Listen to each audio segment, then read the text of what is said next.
On the night of our 25th wedding anniversary, my wife Patricia took the microphone from my hand in front of 200 guests. Everyone thought she was going to profess her undying love, or maybe make a toast to the life we had built together. Instead, she looked me dead in the eye, her lips curled into a cruel smirk, and said, "25 years is enough, Henry. I am bored. I want someone younger, someone with life left in them. I want you out of this apartment by tomorrow morning." The room went silent. She thought she had the upper hand. She thought I was just a senile old man she could discard like yesterday's trash because she had her name on the company papers. But she forgot one tiny, crucial detail. The penthouse she was standing in the floor, she was stomping her expensive heels on, it didn't belong to her. And what I did next left her absolutely speechless.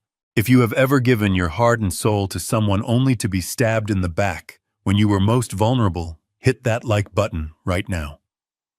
My name is Henry Sullivan. Most folks call me Hank, and this is the story of how I taught my ungrateful wife and her young lover a lesson they will never forget. Let me know in the comments which city you are listening from. It helps me to know I am not alone in this fight. It was supposed to be a night of celebration. The crystal chandeliers were glittering overhead, casting a warm glow over the ballroom of our penthouse overlooking Lake Michigan.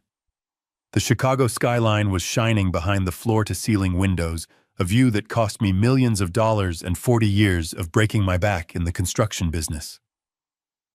I stood there in my tuxedo, which felt a little tighter around the waist than it did a decade ago, holding a glass of vintage champagne. I looked around the room at the faces of people I called friends. There were business partners I had made rich, politicians I had supported, and neighbors I had helped. I tapped my spoon against the glass, the sharp ring cutting through the chatter. I cleared my throat, feeling that familiar swell of pride and love. Patricia was standing near the grand piano wearing a red silk dress that I had bought her from Paris. She looked stunning, I will give her that. At 52, she still turned heads. I was 70. And I knew the years were showing on my face, carved by the wind and the sun of construction sites, but I thought we had a bond that went deeper than skin. I raised my glass and said, "Patricia, my love, 25 years ago, I promised to build you a world worthy of you. Looking around tonight, I hope I have kept that promise." I expected a smile. I expected a kiss. What I got was a laugh. A cold, sharp laugh that made the hair on the back of my neck stand up. Patricia walked over not with the grace of a wife, but with the swagger of a predator who smells blood. She snatched the microphone from my hand. The feedback screeched through the speakers, making everyone wince. "Oh, save it, Henry," she said, her voice amplified and booming through the hall. "We are all tired of your old war stories. You built this. You did that. We get it. You are the great Hank Sullivan. But let's be honest. You are just a tired old man now." A nervous ripple went through the crowd. I stood there, my hand still raised, the champagne warming in my palm. I thought it was a joke. A bad joke, but a joke. "Patricia, honey," I said quietly, reaching for her arm. "Maybe you have had a little too much wine." She recoiled from my touch as if I were contagious. She stepped back, creating a stage for herself. She looked at the crowd, then back at me, with eyes I didn't recognize. They were cold, hard, and empty of any affection. "I am perfectly sober, Henry," she announced. "In fact, I have never been more clear-headed. I am doing this now because I want everyone to witness it. I am filing for divorce." The glass slipped from my fingers. It shattered on the marble floor, the sound exploding like a gunshot in the silence. No one moved to help. No one gasped. I saw Jason, her son, my stepson, the boy I had raised since he was a toddler, leaning against the bar. He wasn't shocked. He was smirking. He raised his glass to his mother in a silent salute. They had planned this. Patricia continued pacing around me like I was a condemned prisoner. "Look at you. You are past your prime. You fall asleep in front of the TV at 8. You forget where you put your keys. You are an anchor. Henry and I am done dragging you around. I have found someone who can actually keep up with me. Someone who understands the modern world. She gestured vaguely to the back of the room, but I didn't turn to look. I couldn't take my eyes off her. This woman who I had nursed through sickness, whose debts I had paid, whose son I had put through the best universities, was stripping me of my dignity in front of the entire city elite. And don't worry about the logistics, she added, her voice dripping with venom. Since the company is under my management now, and this penthouse is a corporate asset, I am exercising my executive right. I want you to vacate the premises by tomorrow morning. Take your truck. Go back to that little shack in the suburbs where you came from. You will be more comfortable there. It smells like old people and failure. Just like you. The room erupted in low murmurs. I saw smiles. I saw people covering their mouths to hide their amusement. These people who drank my wine and ate my food were enjoying the show. They loved seeing the giant fall. My heart was hammering against my ribs, not from fear, but from a rage so hot it felt like molten steel in my veins. My hands, calloused and strong, curled into fists at my sides. I wanted to scream. I wanted to flip the table. I wanted to remind her that the only reason she had management rights was because I signed them over when she claimed she wanted to help me retire. But I didn't. I took a deep breath. I remembered who I was. I am Hank Sullivan. I build skyscrapers on unstable soil. I know how to handle pressure. I looked at Jason. He was laughing now, whispering something to a waiter. I looked at Patricia. She was waiting for me to beg. She wanted tears. She wanted a scene she could use in court to prove I was unstable. I stepped closer to her. The microphone was still in her hand, but I didn't need it. I leaned in, invading her personal space just enough to make her flinch. I lowered my voice to a growl that only she could hear, a tone I used to use when a foreman tried to cut corners on my job site. You have made a big play tonight, Patricia, I whispered. You think you hold all the cards because you see my name on the retirement papers. But you forgot to check the foundation of the house you are trying to steal. Enjoy the view tonight. Really look at it. Because when the sun comes up, you are going to realize that you just evicted yourself from the only life you have ever known. I pulled back and saw a flicker of doubt in her eyes. Just a second of hesitation. But she shook it off and laughed nervously into the microphone. See? He is mumbling. Senile. Someone call him a cab.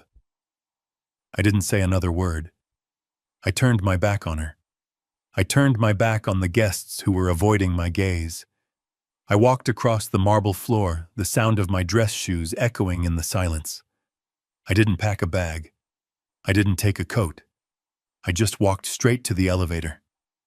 As the heavy brass doors closed, shutting out the sound of the party, and the woman who had just shattered my life, I let out a breath I didn't know I was holding. The silence of the elevator was a relief. I watched the numbers tick down. Penthouse to lobby. My phone buzzed in my tuxedo pocket. I pulled it out. The screen was cracked just a little from when I dropped it at a site last week. It was a message from the private investigator I had hired a week ago, just on a hunch. A gut feeling that something was wrong when she started having late meetings. The message read, I got the photos, Hank. Entry to the Motel 6 off the interstate, 9 p.m. last Tuesday. And I got the guy's ID. It is worse than we thought. Do you want me to release them to her lawyer now? I stared at the phone. My thumb hovered over the screen. I could ruin her night right now. I could send those photos to the projector in the ballroom and humiliate her while she was still cutting the cake. But that was too easy. That was messy. I didn't just want to embarrass her. I wanted to destroy the trap she had built for me. I wanted to pull the rug out so hard she wouldn't know she was falling until she hit the concrete. I typed back 2 words. Not yet. The elevator doors opened to the cold, windy Chicago night. I stepped out not as a husband, but as a man at war. The engine of my old Ford F-150 hummed a low, steady rhythm that vibrated through the worn leather seat. It was a sound I had not heard in years, buried under the silence of luxury sedans and chauffeured town cars. But tonight, parked in the corner of a 24-hour public lot near the Navy Pier, it was the only thing keeping me warm.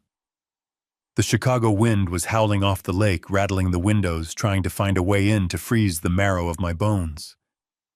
I adjusted the heater vent, blasting hot, dry air onto my hands. I looked down at them. My hands were trembling not from the cold, but from the adrenaline that was slowly draining out of my system, leaving behind a hollow ache. I was still wearing my tuxedo, the bow tie undone and hanging loose around my neck like a noose. It felt ridiculous, sitting in a construction truck in a $3,000 suit, but this truck was the only thing I had left that truly belonged to me. I ran my thumb over the thick, jagged scar that ran across my left palm. I got that scar 40 years ago when a steel beam slipped on a job site in the South Side. I caught it before it could crush my apprentice's leg.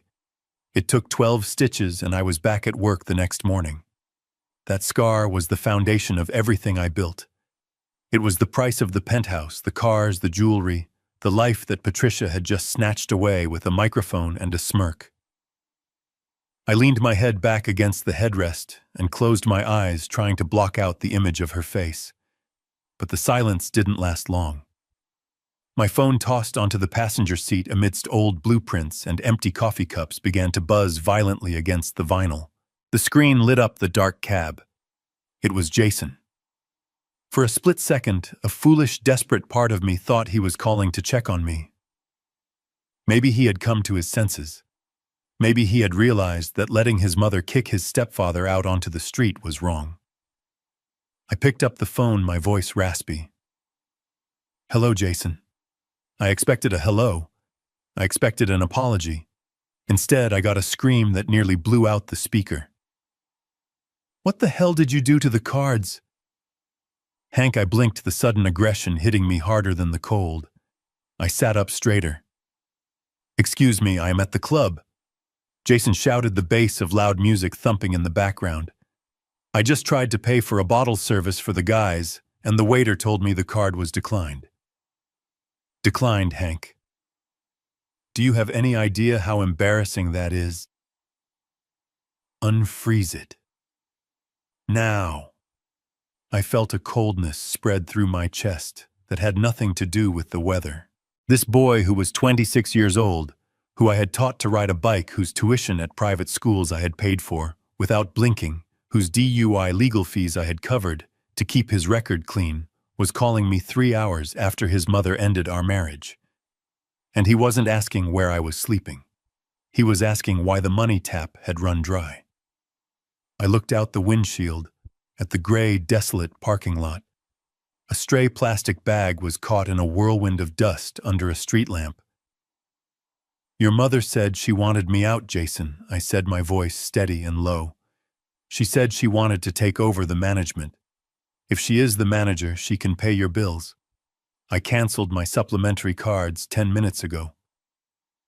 There was a pause on the other end, followed by a scoff that sounded exactly like Patricia's. "Are you serious right now? You are going to be petty. You are really going to punish me because you couldn't keep your wife happy?" I gripped the steering wheel so hard the leather creaked. "I am not punishing you, son. I am just—" "Don't call me son," he cut me off, his voice dripping with venom. "You are not my father. You never were. You were just the guy who paid for things. You were the ATM, Hank. That is it. And now that the machine is broken, you are useless. Mom was right. You are just a pathetic old man holding on to money you are too senile to spend. Fix the card, or I swear to God, I will make sure the lawyers strip you of every last dime you have hidden away." The line went dead. He didn't even wait for a response. He just hung up, confident that his threat would make me scramble to fix his problem. I slowly lowered the phone. The words hung in the cramped air of the truck cab. "You were just the ATM." 20 years of parenting of worrying when he was sick of cheering at his graduation reduced to a transaction. I wasn't a father to him. I was a bank account with a pulse. I should have cried. A normal man would have broken down right there. But the tears didn't come. Instead, something else clicked into place inside me. It was the same feeling I used to get when I looked at a pile of rubble and saw a skyscraper. It was clarity. If they wanted to treat this like a business transaction, then I would treat it like a hostile takeover.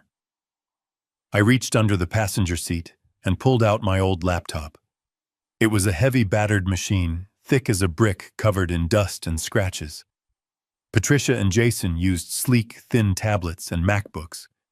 They used to make fun of this thing, calling it a dinosaur. They didn't know that this dinosaur held the keys to the kingdom. I opened it up, the screen flickering to life with a blue glow. I connected it to the truck's Wi-Fi hotspot. My fingers, thick and scarred, moved across the keyboard with a speed that would have shocked them. I wasn't just a man who poured concrete. I was a man who understood systems. When I renovated the penthouse 5 years ago, I installed the smartest security system money could buy. Patricia insisted on having cameras everywhere for security. She had changed the passwords to the app on her phone, thinking that locked me out. She forgot that I was the one who hardwired the server. I bypassed the user login and went straight into the admin route. A grid of 9 video feeds popped up on my screen. The image was crystal clear, high definition, streaming in real time. My breath caught in my throat. There was my living room. The party was over. The guests were gone. The cleaning crew was working in the background, but in the center of the room, on my Italian leather sofa, sat Patricia and Tyler. Seeing them together on the screen was visceral. It was like watching a car crash. Tyler, the young personal trainer who I had paid a fortune to help Patricia get in shape, was kicked back with his feet up on my coffee table. He was laughing, his head thrown back. But it wasn't just his presence that made my blood boil. It was what he was wearing. He had stripped off his suit and was wearing my robe. My favorite silk robe, the navy blue one with my initials HS embroidered on the pocket. He looked like a child playing dress-up in his father's clothes. And in his hand, he held a wine glass. I zoomed in on the bottle sitting on the table next to him. It was a Chateau Margaux, 1982. A bottle I had bought at an auction 10 years ago. I had been saving it. I had told Patricia a dozen times that we would open that bottle on the day I fully retired, the day we would finally travel the world together. Now this stranger, this boy who had never worked a hard day in his life, was chugging it like it was cheap soda. I watched as Patricia leaned over and kissed him, giggling like a schoolgirl. She picked up the bottle and poured him more, spilling a few crimson drops onto the white rug. She didn't care. Why would she? She thought she owned it all now. Tyler said something, and thanks to the high-sensitivity microphones I had installed, his voice came through the laptop speakers, tinny but clear. "This is the life, baby. You were right. The old man really knew how to stock a bar." "What else is hidden in this place?" Patricia stroked his hair. "Everything," she purred. "We have the accounts, the cars, the house. And tomorrow the lawyers are going to file the capacity motion. By next week I will have power of attorney. He won't be able to touch a cent without my permission." Tyler swirled the wine in my glass. "To the ATM," he toasted, mocking Jason's words. "To the ATM," Patricia agreed, clinking her glass against his. I sat there in the dark, freezing truck, watching them toast to my destruction. The pain in my chest hardened into something cold and heavy like a stone. They thought I was beaten. They thought I was sleeping in a motel, crying into a pillow, waiting for their mercy. They had no idea I was watching. They had no idea that while they were drinking my wine and planning my funeral, I was sitting in the dark, recording every single second of it. I reached into the glove compartment and pulled out a small black notebook. I opened it to a fresh page. I didn't write down my feelings. I didn't write down a diary entry. I wrote down a list. Item 1, the bank. Item 2, the trust.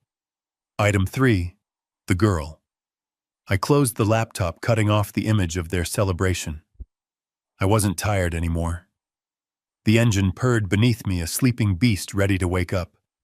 I put the truck in gear. I wasn't going back to the suburbs to hide. I had work to do. And the first stop was a place Patricia had tried very hard to make me forget. The revolving doors of the First National Bank on State Street usually welcomed me with a smooth, heavy swoosh that sounded like success. I had banked there for 40 years. I knew the branch manager, the tellers, and even the security guard, who always asked about my truck. But that morning, as I stepped onto the polished marble floor, the atmosphere felt different. It was quieter, colder. I walked up to the counter where Sarah, a woman I had known since she was a fresh intern, was counting a stack of bills. I offered her a tired smile and slid my debit card across the granite. I needed $5,000 in cash. I needed to buy equipment, I needed to pay the investigator, and I needed to eat. Sarah picked up the card, but she didn't smile back. Her face went pale. She typed something into her computer, paused, and then typed it again. Her hands were shaking slightly. "Mr. Sullivan," she whispered, her voice barely audible over the hum of the air conditioning. "I am so sorry. The system. It says your accounts have been frozen." I frowned, leaning in closer. "That is impossible, Sarah. I have over $2 million in liquid assets in those accounts. Try it again." She shook her head, tears welling in her eyes. "It is not a technical error, Hank. It is a legal hold. A court order was uploaded into our system at 9 o'clock this morning. It flags you as a high-risk individual under temporary guardianship review. I cannot give you a single cent." My blood ran cold. I stood there paralyzed as the people in line behind me started to shuffle impatiently. Guardianship. The word tasted like ash in my mouth. That was for people who couldn't feed themselves, for people who didn't know what day it was. I looked at Sarah, saw the pity in her eyes, and I knew I had to get out of there. I grabbed my card and turned around, my heart hammering against my ribs like a trapped bird. I pushed through the revolving doors and stepped out onto the busy sidewalk, the bright morning sun blinding me for a second. I didn't get 2 steps before a shadow fell over me. "Hello, Henry." I knew that voice. It was smooth, oily, and reeked of expensive cologne. I squinted against the glare to see frantic pedestrians parting like a stream around a man standing directly in my path. It was Vance, Patricia's lawyer. He was wearing a suit that cost more than my first house, and a smile that didn't reach his shark-like eyes. He wasn't alone. 2 large men in dark suits stood a few feet behind him, their arms crossed. Vance held out a thick manila envelope. "I suggest you take this, Henry," Vance said, his tone dripping with false concern. "It is for your own good. We filed an emergency motion this morning. Given your erratic behavior at the party last night and your history of confusion, the judge granted a temporary freeze on all your assets." I stared at the envelope, my hands balling into fists. My behavior, I was defending myself. Vance sighed, tapping a sleek tablet he was holding in his other hand. "It is not just the party, Henry. It is the pattern. Patricia has been very worried about you. She has been documenting your decline for months. You really should see this. It is heartbreaking, honestly." He turned the tablet screen toward me. I didn't want to look, but I couldn't look away. It was a video. The footage was shaky, shot from a cell phone. It showed me sitting in my recliner, my mouth open, fast asleep. Then it cut to a clip of me standing in the kitchen, patting my pockets, looking for my keys. Then another clip of me yelling at the television during a football game. But it was the audio that made my stomach churn. It was Jason's voice behind the camera. "Look at him," Jason whispered in the recording. "He has been sitting there for hours. He doesn't even know where he is." "Dad, do you know what year it is?" In the video I stirred from my nap and mumbled something incoherent. The video cut there. It was edited. It was a montage of normal moments, a nap, after a 12-hour shift, a moment of forgetfulness that anyone has twisted into a narrative of senility. They had been filming me in my own home, my sanctuary. Every time I thought I was safe, every time I let my guard down, that snake Jason had been there recording, waiting to turn my exhaustion into evidence. They are calling it early onset dementia, Vance said softly, pulling the tablet back. The hearing is in 3 days. Until then, Patricia has been appointed your temporary guardian. She controls the accounts, the properties, and the company. She just wants to make sure you don't hurt yourself or spend your life savings on something foolish. I looked at Vance. I looked at the envelope. I realized then that this wasn't just a divorce. This was an annihilation. They didn't just want to leave me. They wanted to erase me. They wanted to strip me of my agency, my mind, and my rights.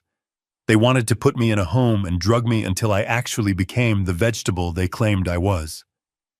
Rage, hot and white, flared in my chest. I wanted to grab Vance by his silk tie and throw him into the traffic on State Street. I wanted to scream that I could still outwork, outthink, and outmaneuver every single one of them. But then I remembered the camera. I remembered the security footage I had watched last night. I remembered the long game. If I fought him now, if I screamed and made a scene on the sidewalk, I would just be giving them more footage. I would be proving their point. An angry, confused old man attacking a lawyer. I took a deep breath. I forced my shoulders to slump. I let my jaw go slack. I concentrated on my hands, commanding them to shake just a little, just enough to catch the light. I looked up at Vance, widening my eyes in feigned confusion. I don't understand, I stammered, making my voice crack. I just wanted to buy some lumber. Why can't I buy lumber? Vance's smile widened. He saw exactly what he wanted to see. A broken man. A confused old fool. He stepped closer, his posture relaxing. He thought he had already won. It is okay, Henry, he said, speaking slowly, as if to a child. Patricia will handle the lumber. You just need to sign this acknowledgement. It just says you received the papers. Then you can go back to wherever you are staying. He held out a pen. An expensive Mont Blanc. I stared at the pen. I reached for it, letting my hand tremble violently. I fumbled with it, dropping it once on the pavement. One of the bodyguards snickered. Vance bent down and picked it up, placing it gently back in my fingers. Right here, Henry, he pointed to the line. I pressed the pen to the paper. I wrote my name, but I made it jagged. I skipped the middle initial. I made it look like the signature of a man whose mind was slipping away. There, I whispered. Is that okay? Perfect, Vance said, snatching the clipboard back. You are doing the right thing. Go get some rest, Henry. We will see you in court. He turned on his heel and walked away, flanked by his muscle already dialing a number on his phone. I watched him go. I stood there on the sidewalk for a long moment, letting the mask fall. I straightened my spine. I stilled my hands. The confusion vanished from my eyes, replaced by a cold, hard focus. They thought I was losing my mind. They thought they had trapped a senile old bear. But they had forgotten one thing about bears. We don't die when you corner us. We fight. And now that I knew the rules of their game, I wasn't just going to play. I was going to flip the board. I touched the pocket where I kept my burner phone. I had signed their paper, but I hadn't signed my surrender. I had bought myself 3 days.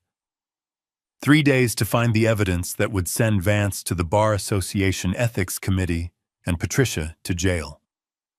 I turned and walked in the opposite direction toward the subway. I didn't need a bank account to take them down. I had something better. I had the truth, and I had the keys to the only door they had forgotten to lock. The drive to the outskirts of Schaumburg took longer than I remembered. The city skyline faded into a blur of strip malls and tidy suburban lawns. I pulled the truck into the driveway of a small, neat bungalow with peeling blue paint. My heart hammered against my ribs harder than it had in the courtroom. This was the home of the only person in the world who shared my blood yet felt like a stranger. Maya, my daughter. The daughter I had failed. I killed the engine and sat there for a moment gripping the steering wheel. The last time I saw her, she was 19, screaming that she hated me, that I had chosen my new, perfect family over her. She was right, in a way. I had let Patricia's whispers poison my mind. Patricia had said Maya was unstable, that she was just after my money, that it was better for everyone if we had some distance. Distance turned into silence. Silence turned into 5 years. I took a deep breath, grabbed a thick manila envelope from the passenger seat, and stepped out. The air here smelled of cut grass and rain, a stark contrast to the metallic tang of the city. I walked up the cracked concrete path and knocked on the door. It opened almost immediately. Maya stood there, wiping flour from her hands onto a worn apron. She looked old or tired, but her eyes, my mother's eyes, were sharp and guarded. She didn't smile. She didn't invite me in. She just stood in the doorway, a barrier of flesh and blood. "What do you want, Henry?" she asked, her voice flat. "Patricia finally kicked you out, so now you remember you have a daughter." The words stung, but I deserved them. I didn't flinch. "May I come in, Maya?" I asked quietly. "I am not here to ask for anything. I just want to give you something." She eyed the envelope in my hand, suspicion narrowing her gaze. "If that is money, I don't want it. I have done fine without your charity for 5 years. It is not money," I said. "It is the truth." She hesitated, then stepped back, leaving the door open just enough for me to squeeze through. The living room was small but cozy, filled with books and the smell of baking bread. It was a home, a real home, unlike the cold museum I had been living in. I sat on the edge of a floral sofa, feeling like an intruder. Maya stood by the fireplace, arms crossed. "Talk fast. I have a shift at the bakery in an hour." I opened the envelope and spread the papers on the coffee table. "These are bank statements, Maya. From the last 5 years. Every month on the 1st, I sent a check for $2,000 to the account you gave me before you left. Every single month." Maya scoffed. "Stop lying. I never saw a dime. That account was closed a week after I moved out. Patricia told me you cut me off. She sent me a letter signed by you saying I was a disappointment and to never contact you again." I pulled out another sheet of paper. It was a copy of a letter, but not the one she described. It was a letter from the bank detailing a recurring transfer to an account under the name PM Management. "PM," I said, pointing to the letters. "Patricia Miller, her maiden name." She intercepted the checks, Maya. She told me the account number had changed. She said you were grateful, but busy. She said you didn't want to talk to me because you needed space to heal. I thought I was respecting your wishes. I thought I was helping you from afar. Maya picked up the paper, her hands trembling. She read the lines, the dates, the amounts. She saw the signature on the diversion authorization. It was Patricia's handwriting. The color drained from her face. "She stole it," Maya whispered, sinking into the armchair opposite me. "She stole the money you sent for my tuition. For my rent. I had to drop out of med school, Dad. I had to work 3 jobs. I thought you hated me." I felt a lump in my throat so large I could barely speak. I leaned forward, resting my elbows on my knees. "I never hated you, sweetheart. I was a fool. A blind, stupid old man who let a snake whisper in his ear. I am so sorry.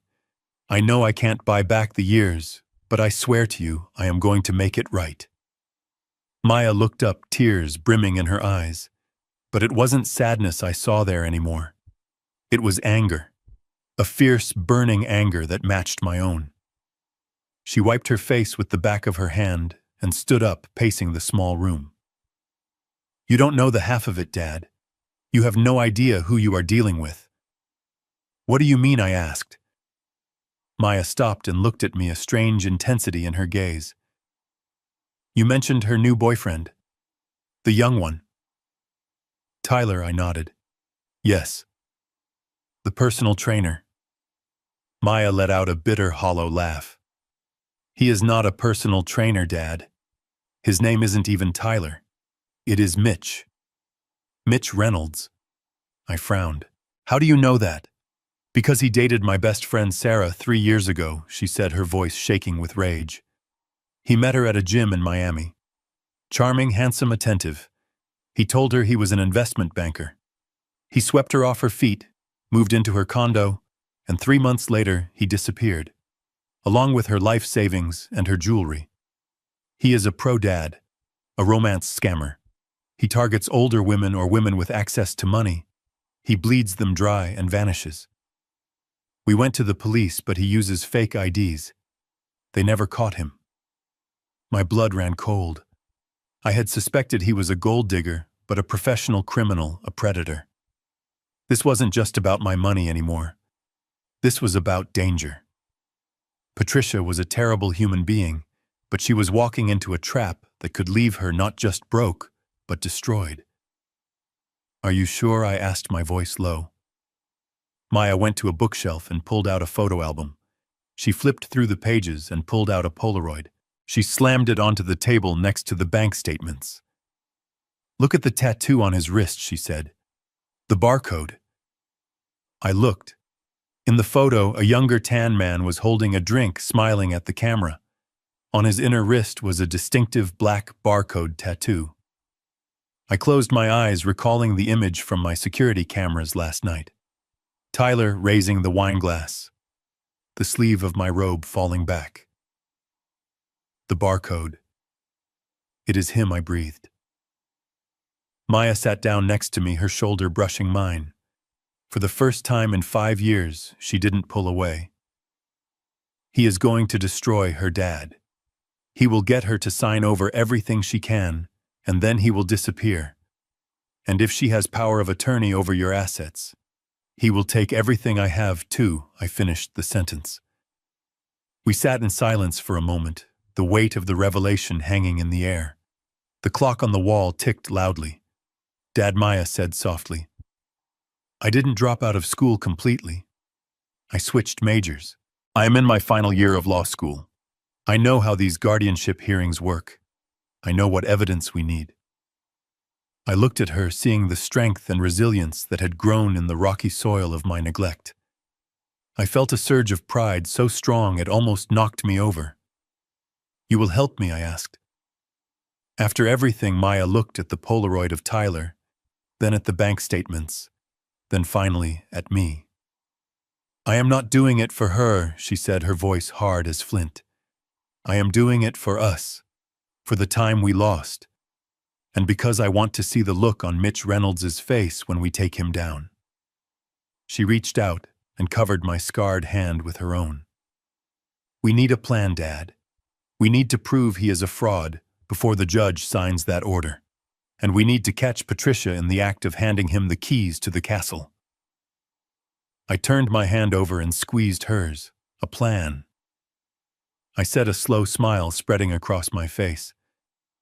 I have a plan, but I am going to need someone who knows the law, and someone who isn't afraid to get their hands a little dirty. Maya smiled back, a sharp, dangerous smile that reminded me of myself in my prime. I can skip my shift at the bakery, she said. Let's go to work. We stood up together, father and daughter, united by a common enemy, and a truth that had finally come to light. The drive back to the city wouldn't be lonely this time. I had my army, and Tyler, or Mitch, or whatever his name was, had no idea what was coming for him. The studio apartment I rented directly across the street from my own penthouse was a far cry from the luxury I was used to. It smelled of stale cigarette smoke and boiled cabbage, and the radiator clanked like a dying engine. But it had the one thing I needed, a direct line of sight into the living room of the life I had left behind. Maya had gone to the law library to start drafting our counterattack, leaving me alone with my equipment. I set up a folding table near the window, arranging my laptop, a signal booster, and a high-frequency receiver. I felt less like a retired construction magnate and more like a sniper settling into a nest. I opened my laptop and tried to connect to the penthouse network. Access denied. Patricia had changed the password. She probably thought she was being clever, securing the perimeter against me. I could imagine her smug satisfaction as she typed in some new code thinking she had locked me out of my own home. But Patricia made the mistake that most people make. She thought a smart home was just software. She forgot that before it is code, it is hardware. And I was the one who installed the hardware. 3 years ago, when we retrofitted the penthouse with the latest climate control system, I insisted on a hardwired industrial-grade thermostat system. I didn't trust the cloud completely, so I had the technicians install a localized maintenance backdoor directly into the central HVAC unit. It was a fail-safe, a way for the repair guys to run diagnostics without needing the homeowner's Wi-Fi password. It communicated on a low-frequency radio band completely separate from the internet. I pulled a specialized antenna out of my bag and pointed it at the penthouse window. On my screen, I ran a scanning program I used to use for site surveys. Within seconds, a green bar pinged. Carrier Infinity System detected. I smiled. The back door was wide open. Through the HVAC system's sensors, I could bridge into the rest of the local network. It was like entering a fortress through the air vents. I bypassed the firewall, ignored the new Wi-Fi password, and within 5 minutes, I had administrative control over every camera, microphone, and motion sensor in the apartment. The screen flickered, and suddenly I was back in my living room. The image was sharp 4K resolution, streaming in real time. The sun was setting over Chicago, casting long orange shadows across the expensive furniture. Patricia was sitting on the beige sofa, clutching a glass of white wine. She looked stressed. Her posture was rigid, her fingers drumming nervously against the stem of the glass. Tyler was there too. He was pacing back and forth in front of her, animated, energetic. He was wearing one of my tailored suits. It was a little big in the shoulders, but he clearly thought he looked like a king. I turned up the volume on the microphone embedded in the smart speaker on the coffee table. "Babe, you are not listening to me," Tyler said, stopping in front of her and running a hand through his hair. "This isn't just an investment. It is a revolution. Future Coin is going to triple in value by next Friday." Triple. Do you know what that means? Patricia took a large sip of wine. "I know, Tyler. I know. But the numbers.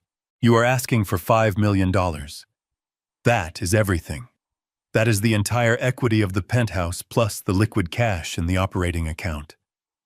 "It is not spending," Patricia, Tyler said, his voice dropping to a smooth, seductive register. "It is leveraging. We put the money in, we ride the spike, and we pull out with 15 million. We can buy a villa in Tuscany. We can buy a yacht. We can finally live the life you deserve without worrying about that old man's penny-pinching legacy." Patricia looked down at the floor. "But to mortgage the penthouse so quickly? Vance said the guardianship papers are temporary. If Hank fights this, if the judge sees we liquidated the primary asset..." Tyler scoffed, a harsh sound that made Patricia flinch. He sat down next to her, invading her space, placing a hand on her knee. "Hank. You are still worried about Hank. He is sleeping in a truck." "Patricia, he is a confused, broken old man. He isn't going to fight anything. He probably doesn't even remember what day it is." He squeezed her knee, his thumb rubbing circles on her skin. "But maybe I was wrong about you." Patricia looked up, alarm in her eyes. "What do you mean? I mean, maybe you aren't the visionary woman I fell in love with," Tyler said, pulling his hand away and standing up. He walked to the window, turning his back to her. "Maybe you are just like him. Scared, old, stuck in the past. Maybe you belong in a rocking chair, counting pennies, not on a yacht in the Mediterranean." It was a masterclass in manipulation. I watched, gripping the edge of my folding table until my knuckles turned white. He was weaponizing her biggest insecurity. her fear of aging, her fear of being irrelevant. Patricia stood up, setting her glass down so hard, wine sloshed over the rim. Don't say that. I am not old, and I am certainly not like him. Then prove it, Tyler spun around, his eyes locking onto hers. Take the leap. Show me that you trust me. Show me that you trust us. Or are we just playing house here because I have investors in Dubai begging to get in on this allocation? I held it for you because I love you. But if you are too scared... He let the sentence hang in the air, a threat of abandonment wrapped in a business pitch. Patricia crumbled. I saw the fight leave her body. She was terrified of losing this young, beautiful man who made her feel 20 again. She was more afraid of being alone than she was of being broke. Okay, she whispered. Okay. I will tell Vance to expedite the paperwork. We will mortgage the penthouse. Tyler's face transformed instantly. The cruelty vanished, replaced by a beaming, boyish smile. He rushed over and scooped her up in a hug, spinning her around.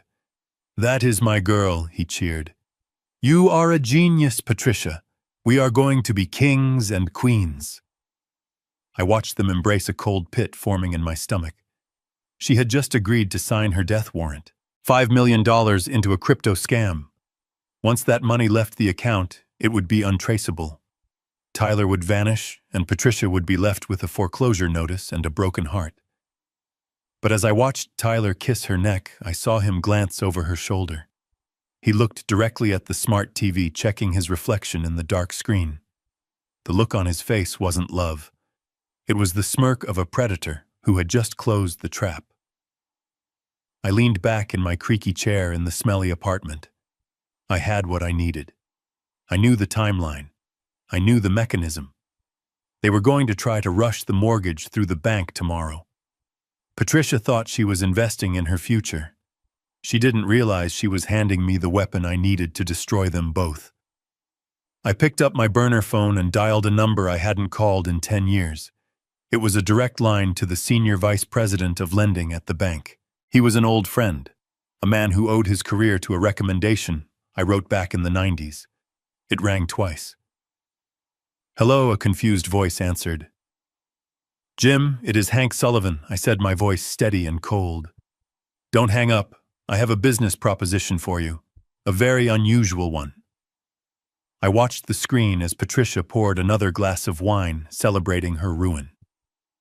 Tomorrow my wife is going to come in asking for a $5 million loan against the penthouse, I told Jim. I want you to approve it. There was silence on the other end. Hank, are you crazy? I heard about the trouble. If I approve that, you lose the equity. Just listen to me, Jim, I said. Approve it. Fast-track it. Skip the due diligence. But I want you to trace exactly where that money goes. Because when the dust settles, I am going to give you the biggest fraud bust of your career. Do we have a deal? I waited. On the screen, Tyler was dancing with Patricia, leading her in a slow circle. Okay, Hank, Jim finally said. I trust you. God help us both. I hung up. The trap was set. Now I just had to wait for the mouse to take the cheese. The Lakeshore Country Club was a sanctuary of old money and silence, where the only sounds were the distant thwack of a driver hitting a Titleist and the clinking of ice in crystal glasses.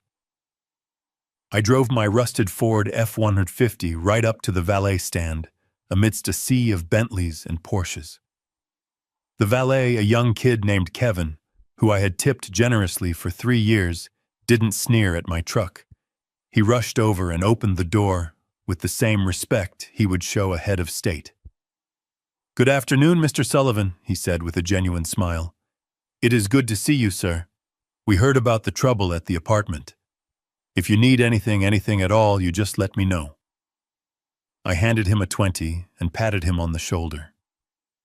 I realized then that I had more friends in the service staff than I did in the membership directory.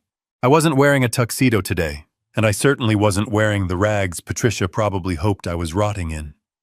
I was wearing my best golf attire, a crisp white polo, and tailored navy slacks, looking every bit the retired tycoon I was. I walked through the mahogany doors of the clubhouse with my head held high. I could feel the eyes on me immediately. The whispers started before I even reached the hostess stand. "There goes Henry Sullivan. Did you hear his wife left him for a kid half his age? They say he is losing his marbles. Let them talk." I wanted them to look. I needed an audience for what was about to happen. I walked onto the terrace overlooking the 18th hole. The sun was high and the air smelled of freshly cut Bermuda grass and expensive cigars. And there they were. Patricia and Tyler were sitting at a prime table near the railing. They stuck out like sore thumbs. Patricia was wearing a sun hat that was too big and laughing too loudly at something the waiter said. Tyler was dressed in a neon athletic shirt that looked ridiculous against the club's traditional dress code. He wasn't relaxing. He was working. I watched from behind a pillar as Tyler leaned over to the table next to them, where old Mr. Henderson, a retired oil baron, was trying to eat his club sandwich. Tyler was talking fast, using his hands flashing that $1,000,000 smile. He was pitching. He was hunting for investors for his crypto scam right here in my backyard.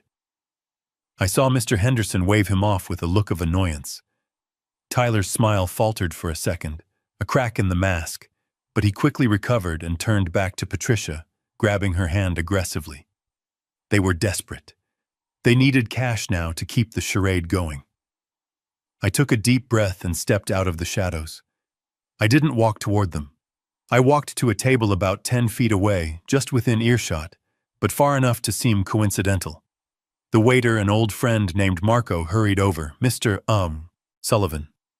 "The usual," I nodded. "An Arnold Palmer Marco. And keep the check open." I sat down, pulling out my phone. I didn't look at Patricia. I didn't look at Tyler. I acted as if they didn't exist. But I could feel their eyes burning holes into the side of my head. I could imagine the panic rising in Patricia's chest. She had probably told everyone I was a bedridden, senile wreck, and here I was looking better than I had in years. I waited exactly 3 minutes, enough time for them to whisper to argue about whether they should leave. Then I triggered the alarm I had set on my phone. It rang with a shrill, urgent tone. I answered it immediately, putting it on speakerphone for just a second before switching to the handset, ensuring the initial burst of sound drew their attention. "George," I said loudly, my voice filled with fake frustration. "I told you to get me in on that allocation." I paused, listening to the silence on the other end. "I don't care what the buy-in is." I continued, letting my voice carry over the gentle breeze. "I am hearing whispers all over Chicago. Future Coin is tracking to do 200% by Friday. 200%, George. That is retirement money. That is island money." I risked a glance out of the corner of my eye. Tyler had frozen. His sandwich was halfway to his mouth. He was staring at me, his eyes wide. He couldn't believe it. He was hearing the name of his own fake coin coming from the mouth of the man he hated most. In his twisted, arrogant mind, this validated everything. It meant his lie was so good, so convincing, that even the smart money was chasing it. Or perhaps he thought I was just another gullible old fool falling for the hype he had created. Either way, I had his attention, but I wasn't done. I had to sell the despair. "What do you mean my liquidity is tied up?" I snapped into the phone, slamming my hand on the table. The cutlery rattled. "It is." "The divorce, isn't it? That woman frozen my accounts." "Damn it, George. Do you know what this means?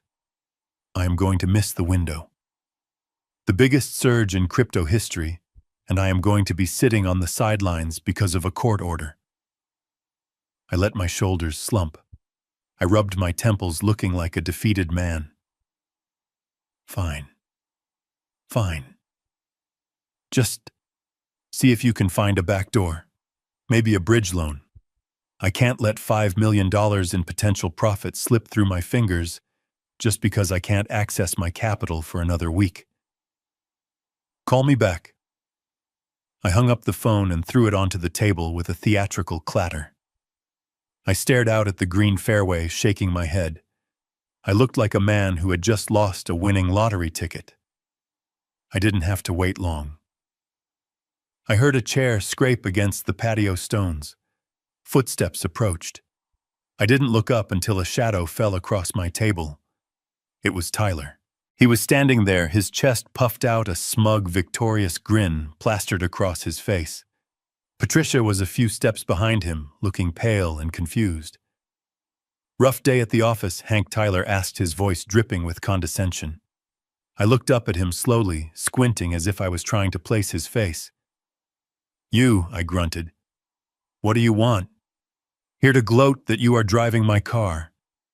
I am here to tell you that you are losing your touch." "Old man," Tyler laughed, looking back at Patricia to make sure she was watching. I couldn't help but overhear. "Future Coin. You are trying to get into Future Coin." I narrowed my eyes, playing the suspicious, jealous investor. "What do you know about it? That is an exclusive pre-sale. Only for institutional investors." Tyler laughed again, louder this time. He leaned in, placing his hands on my table. "Exclusive, Hank. I am the institution. I have been telling Patricia about it for weeks.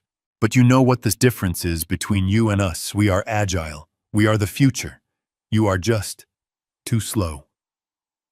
He stood up straight, adjusting his polo shirt. "Don't worry, Hank. When we cash out next week, maybe I will let you caddy for me. I am a generous guy." I glared at him, putting every ounce of hatred I had into my eyes. "You are a fool," I spat. "You don't have the capital to play in that league. That is a $5 million buy-in. Patricia doesn't have that kind of cash." Tyler smirked, glancing at Patricia. "Not yet," he said. "But we are working on it. Come on, babe. Let's go make a phone call." He grabbed Patricia's arm and practically dragged her away. I watched them go. Patricia looked back at me one last time. In her eyes, I didn't see hatred. I saw panic.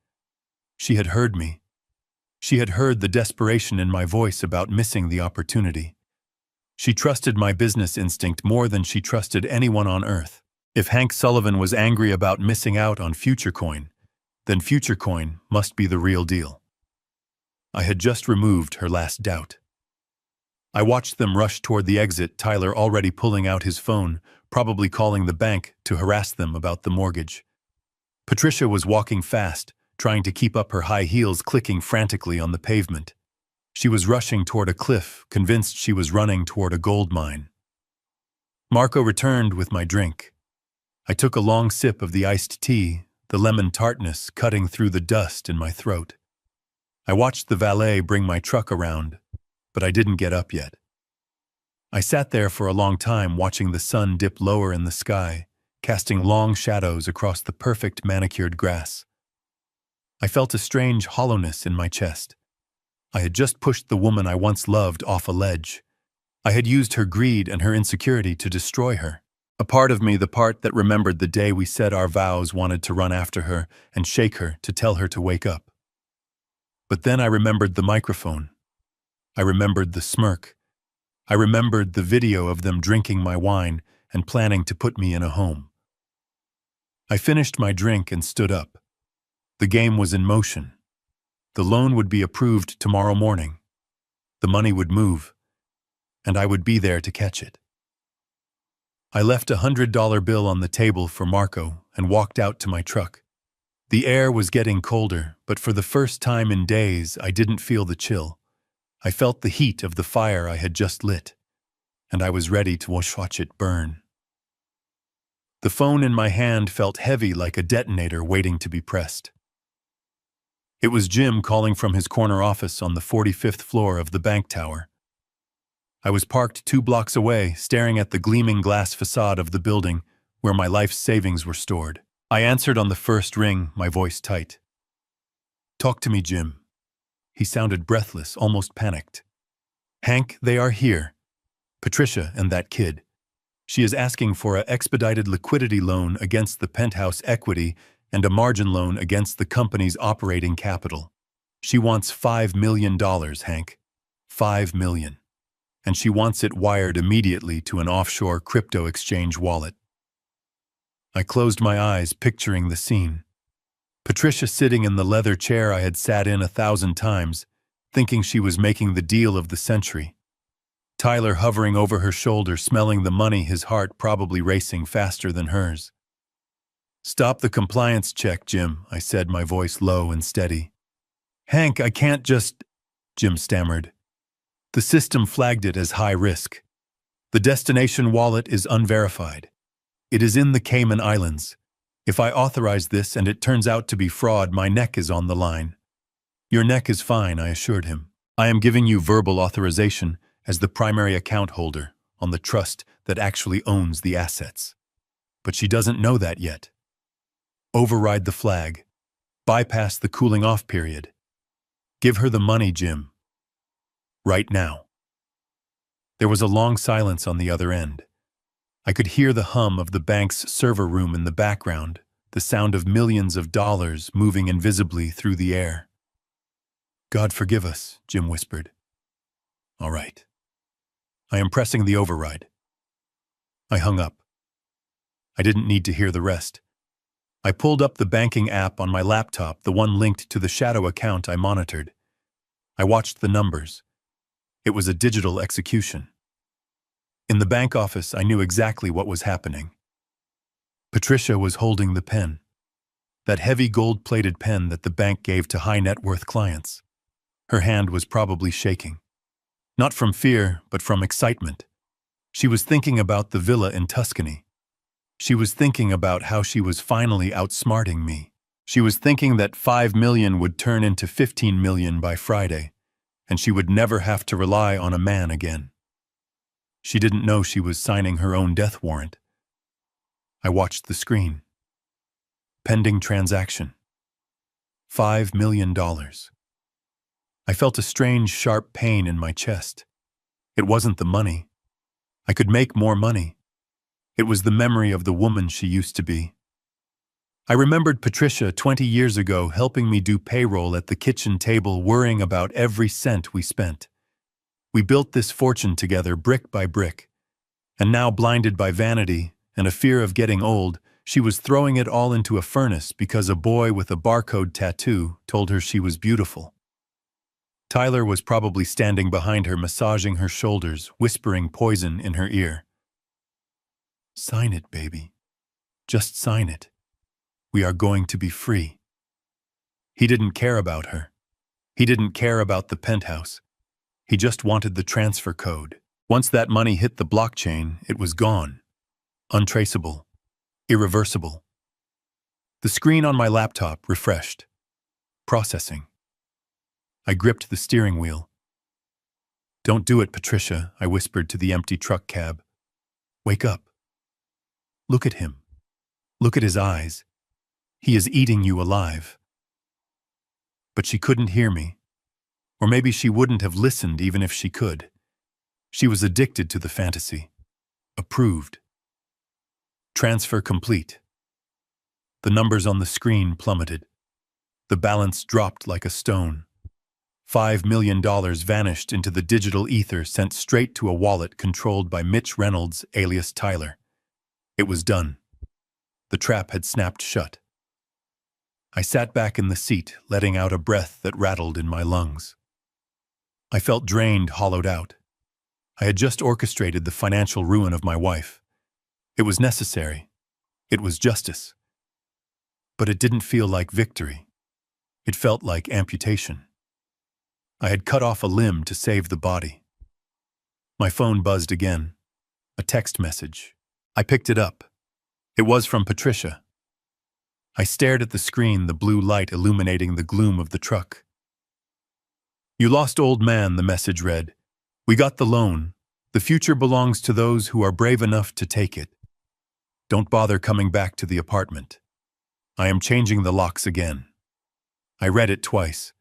The cruelty of it was breathtaking. Even in her moment of triumph, she had to twist the knife. She had to make sure I knew I was defeated. She thought she had won. She thought the money was investing in her future. She didn't know it was already being laundered through a dozen shell accounts on its way to a beach in non-extradition territory. I looked at the message and slowly a smile spread across my face. It wasn't a happy smile. It was the grim, cold smile of a man who watches his enemy celebrate on a ship that has already been torpedoed. "Enjoy the future, Patricia," I said to the phone, "because it is going to be a lot shorter than you think." I didn't reply. I didn't give her the satisfaction of an angry response. I just deleted the thread.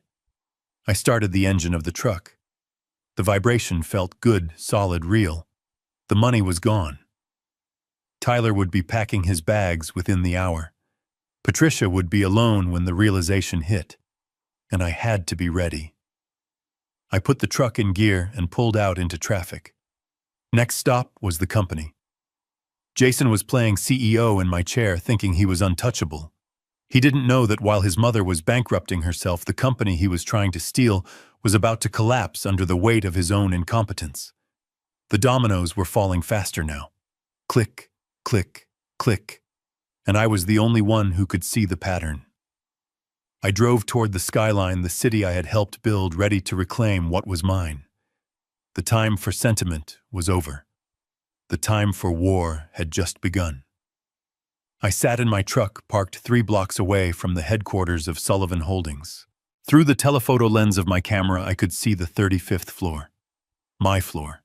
The office where I had spent nights sleeping on a couch, reviewing blueprints until my eyes blurred. But today, the man sitting in my chair wasn't me. It was Jason. He had moved in with the speed of a virus.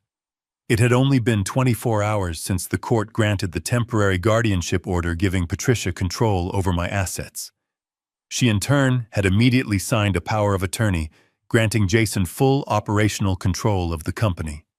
It was nepotism at its absolute worst. I watched through the lens as Jason spun around in my leather chair, his feet kicked up on the mahogany desk that my father had carved by hand. He wasn't reviewing contracts. He wasn't looking at safety reports. He was popping a bottle of champagne with 2 of his friends from college. I knew them. Kyle and Brandon. 2 boys who had never held a shovel in their lives, who thought manual labor was something you watched on reality TV. Jason had appointed them as his new VP of Operations and Chief Strategy Officer that morning. To make room for them, he had done something unforgivable. My phone buzzed. It was a text from Frank, my foreman. Frank had been with me for 30 years. He was the kind of man who could look at a concrete pour and tell you if the mix was too wet just by the smell.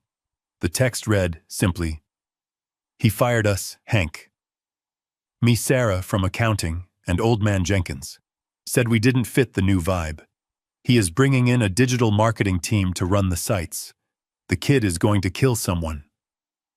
I gripped the steering wheel, my knuckles turning white.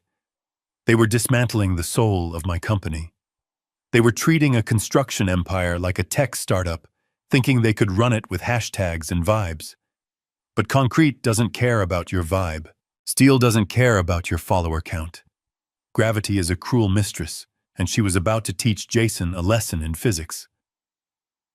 I shifted my gaze back to the window. Jason was laughing, throwing a stress ball against the glass. He felt like a king. He had the title, the office, the salary. He thought the hard part was over. He didn't realize that the title was just a target on your back, and the salary was hazard pay. Then it happened. The red light on the emergency line in my office started flashing. I could see it from the street. It was a dedicated line hardwired to every active job site in the city. It only rang if there was a catastrophe. I saw Jason glance at it. He didn't pick it up immediately. He looked annoyed that his party was being interrupted. He let it ring. Once. Twice. Finally, he reached over and snatched the receiver, putting it to his ear with an arrogant scowl. I couldn't hear the conversation, but I didn't need to. I had the police scanner app open on my phone, tuned to the emergency frequencies. "Dispatch, we have a code 3 at the Riverfront Plaza site." A voice crackled through the static. "Structural failure on the retaining wall. We have water breach. Potential collapse of the main crane. Repeat crane stability is compromised. My heart stopped. The Riverfront Plaza. That was a deep excavation site right next to the Chicago River. The retaining wall was the only thing holding back millions of gallons of water and mud. If that wall failed, the entire foundation would flood, and the 200-ton crane perched on the edge would come crashing down onto the busy street below. I looked up at the window. Jason was standing now. The arrogance was gone. His face was pale even from this distance. He was listening to the site superintendent screaming in his ear. I knew exactly what the super was asking. He was asking for the contingency plan. He was asking for authorization to flood the secondary chamber to equalize pressure. He was asking for engineering decisions that required decades of experience. Jason looked at Kyle. Kyle shrugged, taking a sip of his champagne. Jason looked at Brandon. Brandon was typing on his phone, probably tweeting about his new job. Jason was alone. I saw him shouting into the phone, waving his arms. He was panicking. He didn't know what a secondary chamber was. He probably told them to just fix it. He slammed the phone down. On the scanner, the voice returned, more frantic this time. HQ is non-responsive.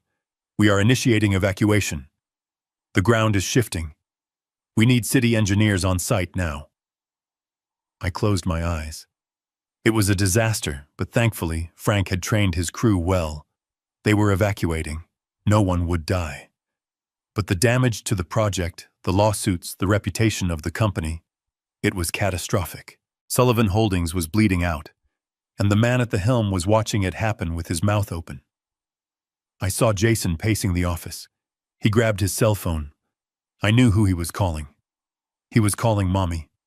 He was a little boy who had broken a vase and needed his mother to sweep up the glass. I pulled up the remote access to the company's phone logs on my laptop. I could see the outgoing call. He was dialing Patricia. I switched tabs to the tracker I had on Patricia's phone.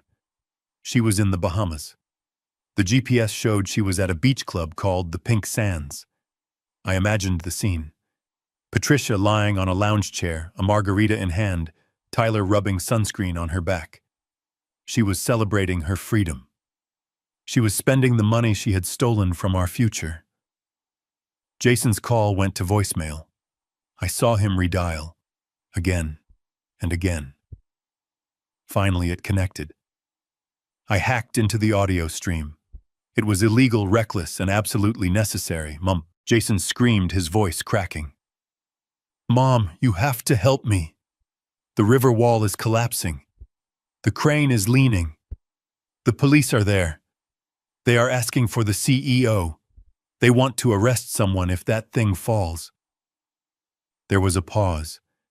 Then Patricia's voice came through, tinny and distant, competing with the sound of steel drums and ocean waves. Jason frantically. I can't hear you. The reception is terrible. We are on a boat. Tyler just ordered lobster. Mom, listen to me, Jason shrieked. The company is falling apart. I don't know what to do. You need to come back. Patricia laughed. It was a high, tipsy laugh. Don't be dramatic, darling. You are the CEO now. Handle it. That is why we fought for this, isn't it? Just call what's his name? The old guy. Frank. I fired Frank. Jason yelled, tears visible in his eyes as he leaned against the glass. Well, hire him back. Patricia snapped, her patience wearing thin. Look, I have to go. Tyler is waiting for me in the water. Don't ruin my vibe, Jason. Handle it. Click. She hung up on him. She hung up on her son in the middle of a crisis to go swim with a con artist. I watched Jason stare at the phone. He slowly lowered it to his side. He looked around the office. Kyle and Brandon had stopped drinking. They were looking at the news on the TV screen mounted on the wall. The helicopter footage showed the chaos at the riverfront site. They looked terrified. They grabbed their jackets and slipped out the door, abandoning him. Jason was truly alone. He sank into my chair, but he didn't look like a king anymore. He looked small. He looked like a child wearing a suit that was too big for him. He put his head in his hands. I started the engine of my truck. I could have intervened. I could have called the site and given the order to save the wall. I still knew the codes. But I didn't. This had to happen. The board of directors, the shareholders, the city, they all needed to see this. They needed to see what happens when you replace competence with arrogance. They needed to see that the name Sullivan on the building meant nothing without the man who built it. My phone lit up. It was a notification from the stock market app. Sullivan Holdings' share price had just dropped 12% in 10 minutes. The shareholders were reacting to the news. I put the truck in gear. I wasn't going to the site. I was going to let Jason sit in that fire a little longer. He wanted the heat, now he had it. He was realizing that being a man isn't about the car you drive or the title on your door. It is about what you do when the wall starts to crumble. And Jason was crumbling right along with it. I drove away, leaving my legacy burning in the hands of a fool, knowing that from the ashes I would be the only one who could rebuild it. But first I had to let it burn. The week that followed the loan approval was a study in silence. I sat in my rented room watching the digital breadcrumbs of my life disappear. $5 million left the corporate account. It bounced through a server in Malta, took a detour through a shell company in Panama, and finally landed in a private wallet that the bank's tracking software identified as belonging to a known syndicate. Jim had called me sweating, asking if we should freeze it. I told him to let it ride. The trap had to be absolute. Patricia spent that week in the Bahamas posting photos of blue water and white sand, blissfully unaware that she was financing her own destruction. But vacations end, and reality has a nasty habit of waiting at the arrivals gate. I was watching the GPS tracker on the Mercedes S-Class. It was parked at O'Hare International Airport in the international arrivals lane. Through the remote access to the dash cam, I could hear the rhythmic thumping of the wipers. It was raining in Chicago, a cold, miserable drizzle that washed away the memory of the tropical sun. Patricia was standing on the curb. She looked tan, rested, and expensive. She was wearing a white linen suit that was completely impractical for the weather, shivering slightly as she scanned the stream of cars. She checked her watch. Then she checked her phone. I could see her reflection in the side mirror of the car. She was smiling, texting, probably sending Tyler a message like, "Where are you, handsome? I am freezing." Tyler was supposed to have landed an hour earlier. He had told her he had to fly back separately because of a meeting with the whales, the big investors who were going to push Future Coin to the moon. 1 hour passed. The smile began to fade. The shivering became more pronounced. She stepped back into the car to warm up, slamming the door shut. The interior camera gave me a front row seat to her unraveling. She dialed a number. I knew exactly which number. "The subscriber you are trying to reach is not available." She hung up and dialed again. Her fingers were tapping frantically against the steering wheel. "He is just in a tunnel," she muttered to herself. "He is just in the underground parking." Another hour passed. The traffic at the terminal thinned out. The security guard tapped on her window, telling her she couldn't idle there anymore. She snapped at him, flashing her high-beam eyes, but she put the car in gear. She circled the terminal. Once. Twice. Panic is a slow poison. It starts in the stomach and works its way up to the throat. I watched it take hold of her. She pulled into a short-term parking spot and killed the engine. She grabbed her phone again, but this time she didn't open the dialer. She opened the crypto exchange app, the one Tyler had installed for her, the one that held the $5 million of borrowed money. I zoomed in on the interior camera feed. The screen of her phone was bright in the dim car. It loaded slowly. The little spinning wheel of death. Then the numbers appeared. Total portfolio value, 0. She blinked. She swiped down to refresh. The wheel spun again. Total portfolio value, $0. No. The word escaped her lips like a gasp. She tapped the transaction history. Transfer out external wallet. Status confirmed. It wasn't a market crash. It wasn't a dip. It was a withdrawal. Every single cent had been drained out at 4:00 a.m. that morning. "There has to be a mistake," she whispered, her voice trembling. "It is a glitch. It is just a glitch. Tyler wouldn't. He is a partner." She dialed him again. This time the call didn't even go to voicemail. "This number has been disconnected." The phone slipped from her hand and fell into her lap. She sat there staring at the rain streaking the windshield. The reality was trying to break through the walls of her denial, but she wasn't ready to let it in. Not yet. She needed to see him.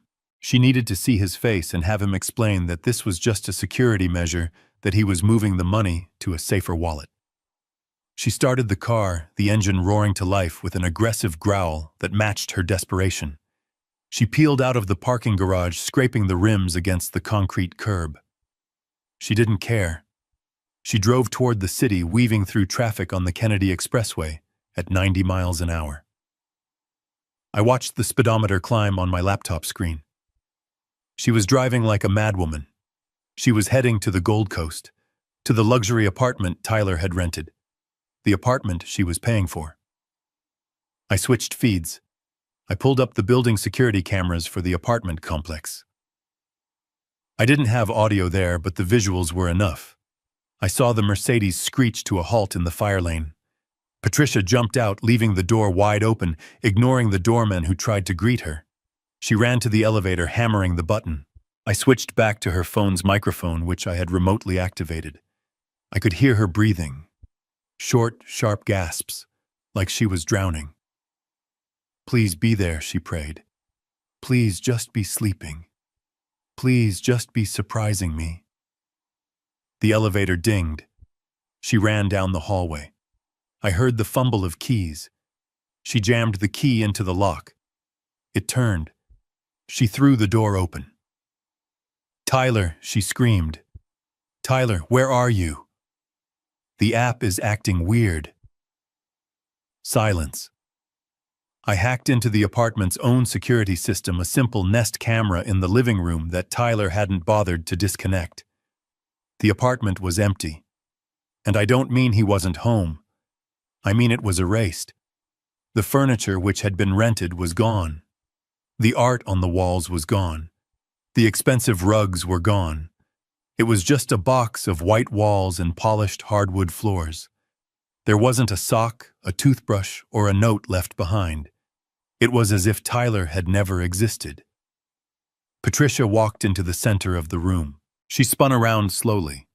Her heels clicked on the empty floor, the sound echoing off the bare walls. She checked the bedroom. Empty. She checked the closet. Empty. She checked the bathroom.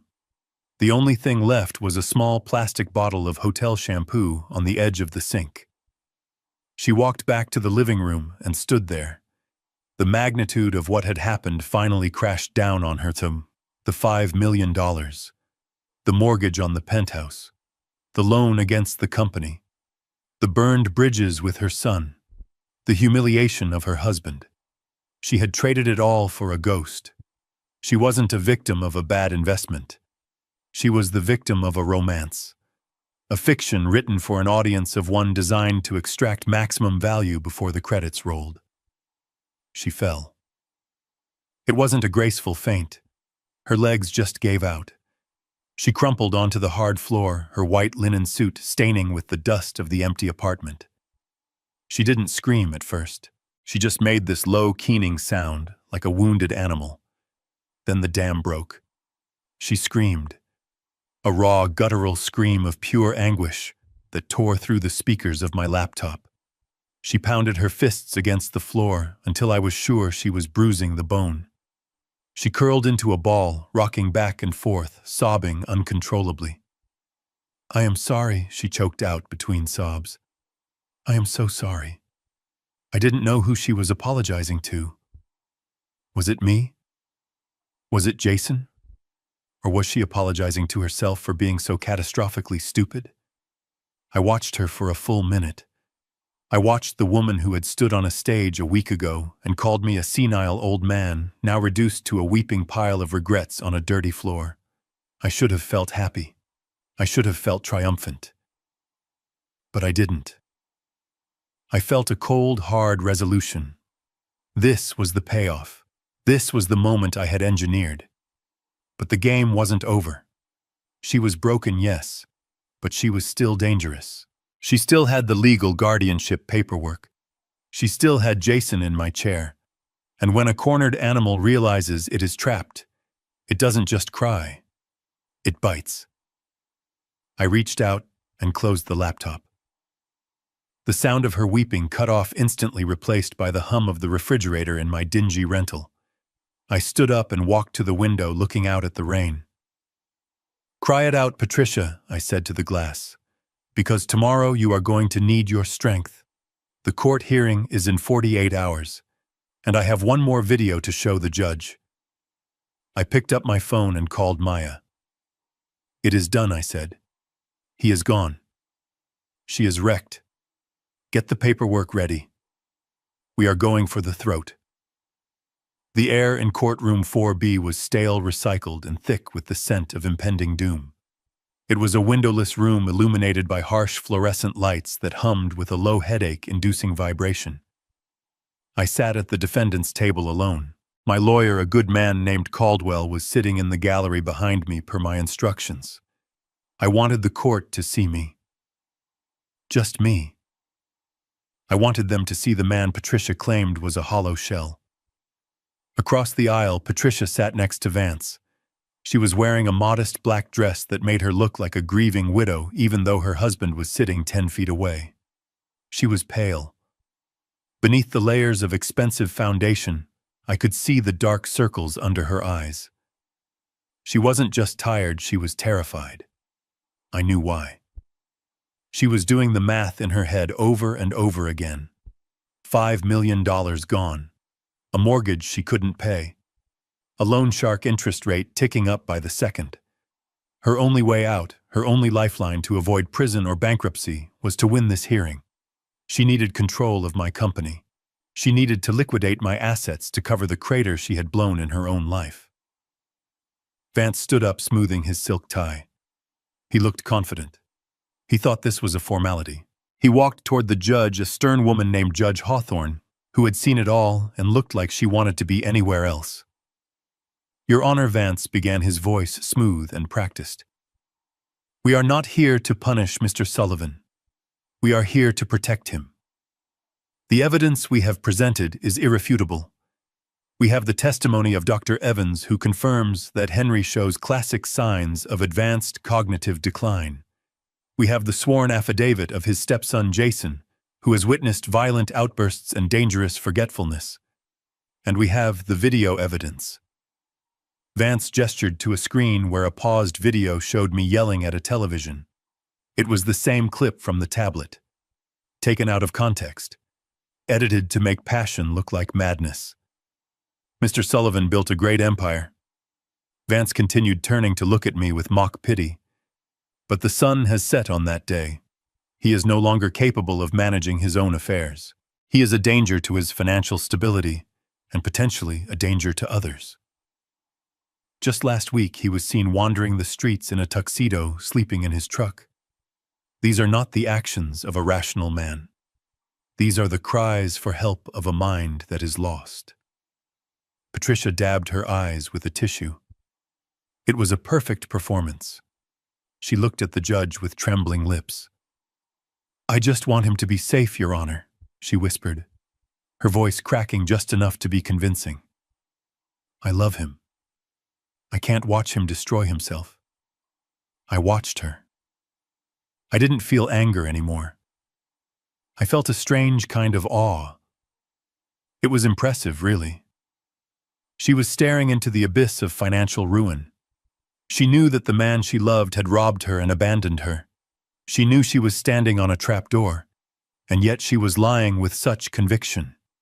She was fighting for her survival, and I was the sacrifice she was willing to make. Vance called his first witness. It was Dr. Evans, a man I had met once for a routine physical 5 years ago. He walked to the stand, avoiding my gaze.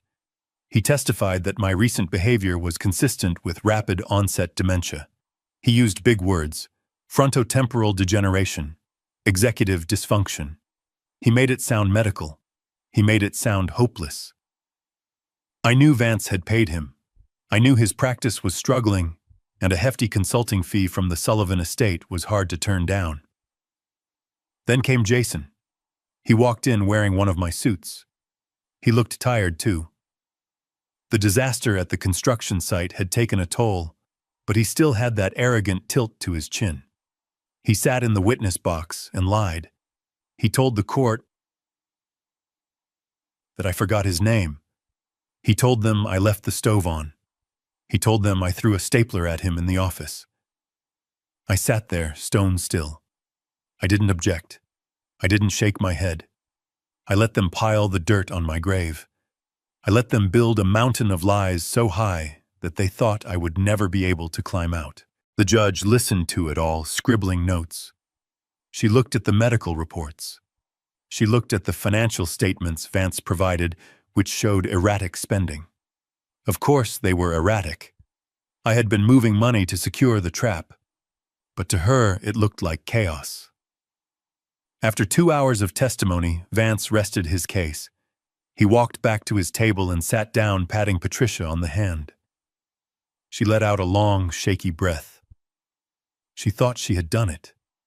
She thought she had secured the golden parachute. Judge Hawthorne adjusted her glasses and looked down at me. Her expression was unreadable, but her tone was soft, almost gentle. The kind of tone you use with a confused child. "Mr. Sullivan," she said, "your attorney is not present at the table. Do you wish to call a recess to wait for him? Or do you have a statement you wish to make on your own behalf?" The room went silent. The court reporter's fingers hovered over the keys. Vance leaned back in his chair, a smug smile playing on his lips. He expected me to ramble. He expected me to start shouting about conspiracies, which would only prove his point, that I was paranoid and delusional. I stood up. I didn't use the table for support. I stood up straight, pulling my shoulders back. I buttoned my jacket. I looked at Jason, who refused to meet my eyes. I looked at Patricia, who was staring at me with a mixture of fear and defiance. And finally, I looked at the judge. My voice when I spoke was not the voice of a senile old man. It was the voice that had commanded 3,000 workers. It was the voice that had negotiated with mayors and union bosses. It was a deep, resonant baritone that filled the room without the need for a microphone. "Your Honor," I said, "I do not need a lawyer today. The truth does not require a law degree to understand. It only requires eyes." Vance scoffed audibly. The judge shot him a warning look. "Mr. Vance has told you a very compelling story." I continued walking slowly toward the center of the room. "He has told you a story about a man who is losing his mind, a man who needs to be put out to pasture. It is a sad story. It is a tragedy. But unfortunately for Mr. Vance, and especially for my wife, it is a work of fiction." I stopped in front of the judge's bench. "They claim I am confused. They claim I cannot manage my money. They claim I am a danger to this family. I am not here to argue with them. I am not here to shout. I am here to show you exactly who is confused and who is dangerous." I turned around and pointed to the large projection screen that Vance had used to show the edited video of me. "I asked the court for 15 minutes, I said, my voice dropping to a dangerous low. "Just 15 minutes. I have prepared a short film. A documentary, if you will. It chronicles the events of the last 7 days. And when it is over, Your Honor, you will not be asking who should be my guardian. You will be asking the bailiff to arrest the people sitting at that table." Vance jumped up. "Objection. This is highly irregular. We have not seen this evidence. This is an ambush. The judge looked at Vance, then she looked at me. She saw the clarity in my eyes. She saw the steel in my spine. She was a smart woman. She knew something didn't smell right about this case. Overruled, she said, leaning back in her chair. I want to see the film. I nodded to the bailiff who I had spoken to earlier. He handed me a remote control. I walked back to my table and plugged in my laptop. The screen flickered to life. I looked at Patricia one last time. The color had drained completely from her face. She knew. Deep down in the pit of her stomach, she knew. I pressed play. The lights in the courtroom dimmed, and the first image that appeared on the screen wasn't me. It was Patricia and Tyler sitting in my living room, raising a glass of my wine. The audio was crystal clear. To the ATM, Tyler's voice boomed through the courtroom speakers. The gasps from the gallery were audible. But that was just the opening credit. The real show was about to begin. The screen went black, but the image of my wife and her lover toasting to my demise seemed to burn in the air like a ghostly afterimage. The courtroom was silent, a heavy, suffocating silence that pressed down on everyone present. The judge was staring at the blank screen, her mouth set in a grim line. Vance, the slick lawyer who had been so confident 5 minutes ago, was now frantically whispering something to Patricia, but she wasn't listening. She was staring at me. Her eyes were wide, glassy, and filled with a dawn of horror that was just beginning to break. She knew I had caught her. She knew her moral high ground had just been nuked, but she was still clinging to one desperate hope: the money. She probably thought that even if I proved she was an adulteress, she was still entitled to half. She thought the worst-case scenario was a messy divorce where she walked away with $20 million instead of 40. She was wrong. I turned away from the screen and walked back to the defense table. I didn't sit down. I reached into my leather briefcase, the old battered one that I had carried to every major closing for 3 decades. I pulled out a thick binder bound in blue leather. It wasn't a medical record. It wasn't a guardianship paper. It was something far more powerful. I walked to the bench and placed the binder gently in front of Judge Hawthorne. The sound of the heavy book hitting the wood echoed through the room. Your Honor, I said, my voice calm and leveled. Mr. Vance has spent the last 2 hours arguing that I am incompetent to manage my own assets. He has argued that my wife needs to be appointed guardian to protect the Sullivan estate. But there is a fundamental flaw in his argument. A flaw that had he done even a shred of due diligence he would have discovered weeks ago. I paused, looking back at Vance. He had stopped whispering. He was staring at the blue binder as if it were a bomb. There is no Sullivan estate for me to manage, I said. And there certainly isn't one for Patricia to steal. Vance stood up, his chair scraping loudly against the floor. Objection. Mr. Sullivan is clearly confused. We have the property deeds. We have the bank records. His name is on everything. I smiled. It was the first time I had smiled all day. My name is on the title as a trustee, Mr. Vance, I corrected him, not as the owner. I turned back to the judge. 10 years ago, after a health scare that turned out to be nothing, I did some thinking. I realized that wealth attracts wolves. I wanted to ensure that the company I built and the assets I acquired would be protected forever, not just for me, but for the true legacy I wanted to leave behind. So I created the Sullivan Irrevocable Trust. I saw the judge's eyebrows shoot up. She knew exactly what that meant. Irrevocable. It was a legal fortress. Once assets go in, they don't come out, and the terms cannot be changed, not by me, and certainly not by a court order in a family dispute. I opened the binder to the first page. Every single asset, Your Honor. The penthouse on Lake Shore Drive, the commercial properties downtown, the majority shares of Sullivan Holdings, the liquid cash accounts. All of it was transferred into this trust a decade ago. I do not own them. I am simply the appointed lifetime manager. I draw a salary. I have the right to live in the properties, but I do not hold the title. I heard a gasp from the gallery. It was Maya. She knew about the trust, but she hadn't known the extent of it. She covered her mouth, her eyes shining with pride. But here is the most interesting part. I continued flipping to a page marked with a red tab. Section 4, paragraph B, the Morality and Spousal Conduct Clause. I looked at Patricia. She was trembling now, her hands gripping the edge of the table so hard her knuckles were white. "Read it, Patricia," I said, pointing to the document. "Or don't. I know you hate reading fine print. I will summarize it for you. The trust stipulates that if the lifetime manager's spouse engages in infidelity, or acts in a way that brings public disrepute to the family name, or attempts to legally incapacitate the manager, through fraudulent means, all beneficiary rights and spousal privileges are terminated. Immediately, automatically, without the need for a divorce decree." The room was spinning for Patricia. I could see it in her eyes. She wasn't just losing the lawsuit. She was losing the foundation of her entire reality. "This means, Your Honor," I said, turning back to the judge, "that as of 7 days ago, when my wife engaged in a sexual relationship with Mr. Mitchell Reynolds, also known as Tyler, in my home she ceased to have any claim to the trust assets. She has no right to live in the penthouse. She has no right to the company shares.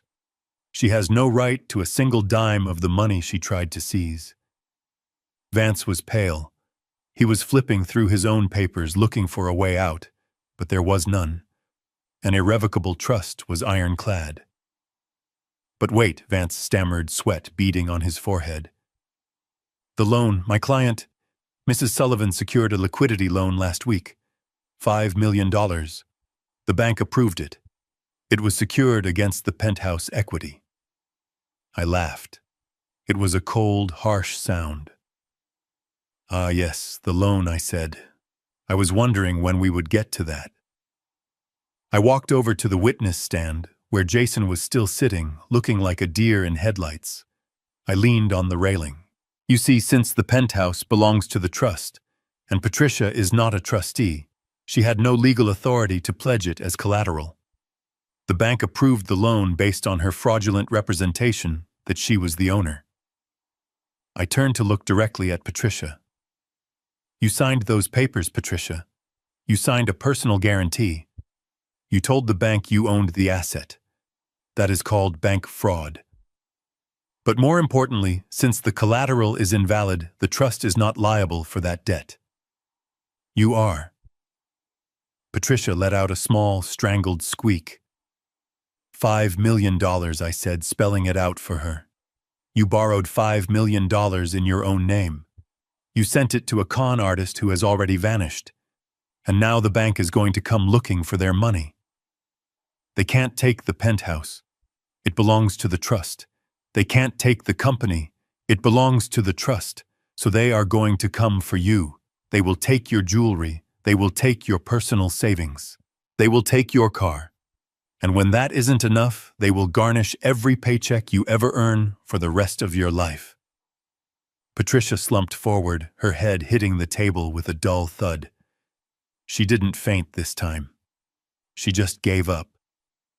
The weight of the truth crushed the air out of her lungs. She had played the Game of Thrones, and she had just been checkmated by a piece of paper she didn't even know existed. I looked at the judge. "Your Honor, I ask that you dismiss this guardianship petition with prejudice.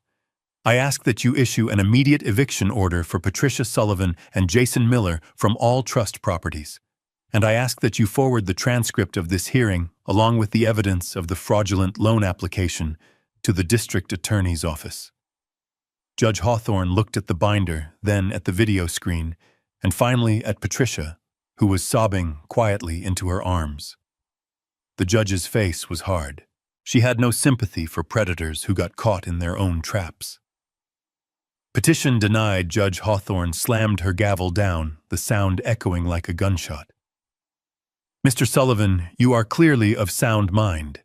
In fact, you seem to be the only person in this family who knows what is going on. The temporary guardianship is revoked immediately." She turned her gaze to Vance. "And, Counselor," she added, her voice dripping with ice, If I find out you knew about this fraudulent loan, I will have you disbarred so fast your head will spin. Get your client out of my courtroom." Vance didn't argue. He started packing his briefcase with frantic, jerky movements. He wanted to get as far away from Patricia as possible. He knew she couldn't pay his legal fees anymore. I stood there watching the ruins of my family. Jason was crying, actually crying, wiping his nose on the sleeve of my expensive suit. Patricia was a broken heap. I walked over to her. I didn't offer a hand. I didn't offer comfort. I leaned down just close enough so only she could hear me. "You wanted a younger man," I whispered. "You paid $5 million for him. I hope he was worth it." I straightened up and buttoned my jacket. I felt lighter. The anger was gone, replaced by a clean, empty space where my marriage used to be. It was time to fill that space with something better. I turned and walked toward the back of the courtroom. Maya was standing there, smiling through tears. I walked past the gallery, past the shocked faces of the spectators. I walked out the double doors and into the hallway. The air out there tasted different. It didn't taste like betrayal anymore. It tasted like freedom. I had my company back. I had my dignity back. And I had taught a lesson that would be talked about in Chicago for a generation. But I wasn't done yet. There was one loose end. A loose end with a barcode tattoo. And I had a feeling that Mitch Reynolds was about to find out that stealing from Hank Sullivan was the worst retirement plan he could have ever made. The courtroom was silent, but it was a different kind of silence now. It was the silence of a tomb after the stone has been rolled shut. Patricia sat slumped in her chair, a woman hollowed out by the realization that she was not only bankrupt, but had been played for a fool by the very man she destroyed her marriage for. But I was not finished. The civil matter of the trust was settled, yet there was still the matter of the criminal conspiracy that had brought us here. I looked over at Jason. He was trying to make himself invisible, shrinking into his oversized suit, his eyes darting toward the exit sign.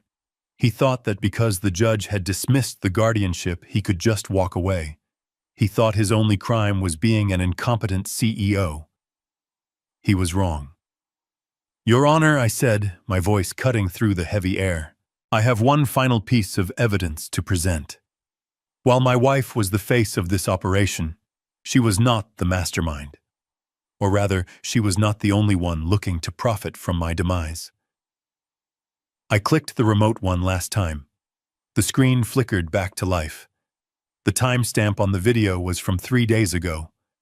The location was the hallway outside my office at Sullivan Holdings. The camera angle was high, hidden in a smoke detector I had installed myself years ago. On the screen, Jason was pacing back and forth. He looked nervous. Then Tyler walked into the frame. He was carrying a duffel bag. "Going somewhere?" Jason asked on the video. Tyler laughed, adjusting the strap on his shoulder. "The heat is getting too high, kid. The bank is asking questions about the wire transfer. I am taking the next flight to the Caymans." Jason didn't try to stop him. He didn't threaten to call the police. Instead, he stepped closer, lowering his voice, but the audio enhancement picked it up clearly. "What about my cut?" Jason hissed. "We had a deal, Mitch. You get the $5 million from the house, I get the power of attorney over the company accounts. But if you leave now, the old man might fight back. I need cash to pay off the doctor for the fake medical report." Tyler reached into his jacket pocket and pulled out a thick envelope. He slapped it into Jason's chest. "There is 50 grand. That is enough to keep Dr. Evans quiet about the edited tapes. The rest is yours when the old man is locked up in the nursing home. Good luck, CEO." Tyler walked away whistling. Jason opened the envelope, thumbing through the stack of $100 bills with a greedy, satisfied smirk. I paused the video on that frame. Jason's face illuminated by the money twisted into a mask of pure avarice. The courtroom erupted. It wasn't just gasps this time. It was a collective outcry of disgust. Patricia slowly turned her head toward her son. Her eyes were wide, bloodshot, and filled with a horror that transcended money. You knew she whispered, her voice trembling so violently it was barely audible. You knew he was a con artist. You knew he was stealing the money, and you let me sign the loan. Jason scrambled to his feet, his hands shaking. It is a deep fake, he screamed, pointing at the screen. That is AI. I never said that. He is framing me. But his voice lacked conviction. He sounded like a cornered rat squealing before the trap snaps. I turned to the back of the courtroom. I didn't need to say a word. The heavy oak doors swung open with a resounding thud that silenced Jason's protests. 3 officers in dark suits walked in. They weren't regular beat cops. The gold badges on their belts identified them as detectives from the Economic Crimes Unit. Jason froze. He looked at the door, then at the window as if calculating if he could jump from the 2nd floor. Jason Miller, the lead detective, announced, his voice booming. You are under arrest for conspiracy to commit wire fraud, forgery of medical documents, and elder abuse. Jason tried to run. It was a pathetic attempt. He scrambled over the railing, tripping over his own feet. The detectives were on him in seconds. They didn't treat him gently. They slammed him against the table, the sound of his face hitting the wood echoing through the room. Mom screamed as the handcuffs clicked shut around his wrists. Mom, tell them I was just helping you do something. Patricia didn't move. She couldn't move. She was watching the boy she had spoiled, the boy she had chosen over her husband, being dragged away like a common criminal. The son who had agreed to let her lover steal $5 million from her just so he could get a piece of the action. The detectives hauled him toward the door. As he passed me, Jason looked up. His eyes were wild, pleading. Hank, please, he sobbed. I am your son. You raised me. Don't let them take me. I looked down at him. I saw the toddler I had taught to walk. I saw the teenager I had taught to drive. And I saw the man who had paid a doctor $50,000 to certify that I was insane. I didn't raise a criminal, Jason, I said softly. You did that all on your own. The doors closed behind him, cutting off his wails. The silence that followed was heavy, suffocating. I turned back to the judge. She looked shaken. She had presided over hundreds of cases, but the sheer cruelty of a son selling out his mother was something that clearly disturbed her. The video evidence has been submitted to the district attorney, Your Honor, I said quietly, along with the confession from Dr. Evans, who decided to cooperate this morning in exchange for leniency. I looked at Patricia. She was the only one left. The table where her legal team had sat was empty. Vance had slipped out the side door the moment the police walked in. She was alone in the center of the room. She looked at the empty space where Jason had been. Then she looked at the screen where her lover had mocked her. Then she looked at her hands, empty of rings, empty of money, empty of hope. It hit her all at once. The adrenaline faded, leaving behind the crushing weight of reality. She let out a sound that I will never forget. It wasn't a scream. It was a moan, a low, broken sound of a soul snapping in two. She slid out of her chair and collapsed onto the floor. She didn't try to catch herself. She just fell, a heap of black fabric and ruined dreams. She curled into a ball, clutching her chest, gasping for air, as if the room had suddenly run out of oxygen. Hank, she wheezed, reaching a hand out toward me. Please. The debt. The bank. They will take everything. I have nowhere to go. I looked at her hand. It was the same hand that had signed the papers to evict me. It was the same hand that had poured wine for the man who robbed her. I felt a ghost of the love I once had for her. It was a faint, distant ache, but it wasn't enough to bridge the ocean of betrayal she had created. You have your health, Patricia, I said, my voice void of malice but full of finality. You can work. You can start over. It will be hard. It will be humble. but it is the only way you will ever learn the value of what you threw away. I turned to the judge and gave a slight bow. Thank you, Your Honor. I walked down the aisle, my footsteps steady and sure. I didn't look back at the woman sobbing on the floor. I didn't look back at the screen. I walked out of the courtroom and into the hallway where Maya was waiting. She didn't say anything. She just hugged me. A real hug. Strong and fierce. "It is over, Dad," she whispered. "Yes," I said, looking out the window at the Chicago skyline standing tall and proud against the gray sky. "It is over. And for the first time in a long time, the foundation is solid." The morning sun over Lake Michigan was gentle, warming my face as I cast my line into the still water. It had been a month since the gavel fell, a month since the storm finally broke and left the air clean and crisp. Sitting next to me on the wooden dock was Maya. She wasn't wearing a suit or an apron today. She was wearing a simple sweater and jeans, holding her own fishing rod with a relaxed grace I hadn't seen in years. We didn't need to talk. The silence between us wasn't heavy anymore. It was comfortable. It was the silence of two people who had fought a war back to back and won. I reeled in my line, slowly watching the ripples spread across the surface. My phone was turned off.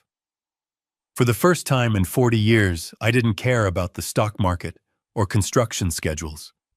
The company was in good hands. Maya had stepped in as interim CEO, and to the surprise of no one but the doubters, she was brilliant. She had the grit I had at her age, but she also had the compassion I had sometimes forgotten. She hired back Frank and the old crew on her first day. She visited the sites. She listened. The company stock was up 15%, but more importantly, the morale was back. The men respected her not because of her name, but because she showed up. I thought about Patricia. I heard through the grapevine that the bank had seized everything. The jewelry, the cars, the designer clothes. She avoided prison by pleading guilty and agreeing to a restitution plan that would take her 3 lifetimes to pay off. Last I heard, she was working the night shift at a cleaning service downtown, scrubbing the floors of office buildings she used to think she was too good to enter. It was a harsh fate, but justice is rarely gentle.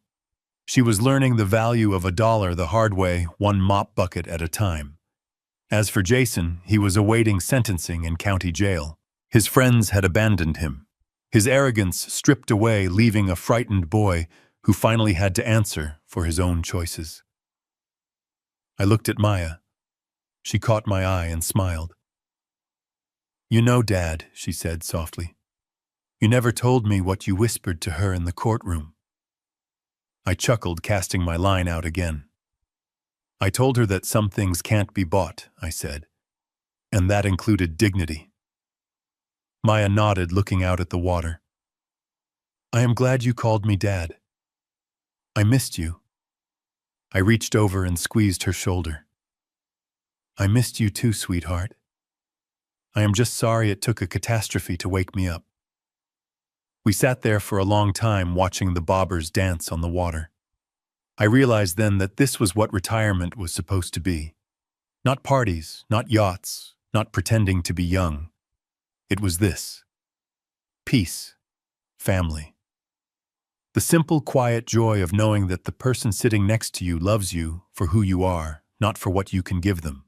I had built skyscrapers that touched the clouds. I had amassed a fortune that could buy small countries. But sitting there on that dock with my daughter by my side, and a cheap fishing rod in my hand, I felt richer than I ever had in the penthouse. I had almost lost everything that mattered because I was too busy protecting the things that didn't. I had let a fox into the henhouse because she flattered my ego, and I had pushed away the only person who would have defended me with her life. It is a hard lesson for a man to learn at 70, but I learned it, and I am still standing. I reeled in my line and set the rod down. I turned to look at you, the person listening to this story. I know you are out there. Maybe you are a father who feels unappreciated. Maybe you are a husband who suspects something isn't right. Maybe you are just someone trying to do the right thing in a world that seems to reward the ruthless. Don't let them break you. Don't let them make you doubt your own mind. They will call you old. They will call you obsolete.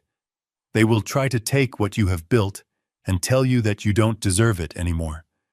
They mistake your silence for weakness. They mistake your patience for fear. But they are wrong. Never underestimate a man who has built an empire from two empty hands. We know how to lay foundations, but we also know how to use a sledgehammer. Our silence isn't surrender. It is strategy. It is the sound of us loading the ammunition. It is the deep breath before we pull the trigger. So if you are in the middle of a storm right now, hold your ground. Trust your gut. And remember that the truth is the only weapon that never runs out of bullets. I stood up and picked up my tackle box. Maya stood up with me, linking her arm through mine. We walked back toward the truck, leaving the lake behind us. The water was calm, the sky was blue, and the future was wide open. It is funny how life comes full circle in the construction business. You spend years building things up, but sometimes the most important work you do is demolition, clearing away the rot so you can build on solid ground again. 6 months after the trial, I found myself walking through the lobby of the Meridian Tower, one of the first skyscrapers I ever built in downtown Chicago. I wasn't there as the owner, but as a guest. Maya was receiving the Businesswoman of the Year award in the grand ballroom on the top floor. As I walked toward the elevators, I saw a cleaning crew buffing the marble floors I had laid 30 years ago. The sound of the industrial polisher was loud, drowning out the soft jazz playing in the lobby. I stopped. There was a woman on her hands and knees, scrubbing a stubborn scuff mark near the fountain. She was wearing a gray uniform that was 2 sizes too big, and her hair, once dyed and styled to perfection, was pulled back in a messy graying bun. It was Patricia. She looked up as my shadow fell over her. For a second, her eyes lit up with that old familiar spark of manipulation, a reflex to charm her way out of a mess. She started to stand, perhaps to ask for help, perhaps to beg. "Henry," she breathed, wiping her dirty hands on her apron. I knew you would come." I didn't move. I didn't blink. I just looked at her. I looked at the woman who had tried to put me in a mental institution so she could buy a yacht with a con artist. I looked at the hands that had signed my eviction notice. "I didn't come for you, Patricia," I said, my voice echoing slightly in the large lobby. "I came to see my daughter, the one you tried to erase from my life." "Please," she whispered, tears cutting tracks through the dust on her face. "The debt is suffocating me. I live in a studio apartment with 3 other people. I'm tired, Henry. I'm so tired." I reached into my pocket. For a second, she looked hopeful, thinking I was pulling out a checkbook. Instead, I pulled out a single, crisp $20 bill. I dropped it on the floor next to her bucket. "You missed a spot," I said. I walked past her to the elevator, pressing the button for the penthouse. I didn't look back. It wasn't cruelty. It was the final payment on a lesson she needed to learn. You cannot build a life on the backs of people you despise and expect them to carry you forever. Upstairs, the doors opened to a different world. Maya was on stage commanding the room, talking about ethical leadership and the future of Sullivan Holdings. She wasn't just my daughter anymore. She was a titan in her own right. She had taken the bricks I gave her and built a castle, not a prison. Watching her, I realized that the $5 million Patricia lost was the best investment I ever made. It bought me the truth. It bought me my freedom. And it bought me the clarity to see who really deserved a seat at my table. So if you are holding on to someone toxic because you are afraid of being alone or afraid of what people will say, let them go. The peace you find on the other side is worth every penny. This is Henry Sullivan signing off. Thank you for listening to my story. And now a lesson I learned from this journey. Trust is the most expensive currency in the world, and you should never spend it on someone who hasn't earned it. We often ignore the red flags because we want to be loved, or we want to feel young, or we simply want peace. But blindness is not peace.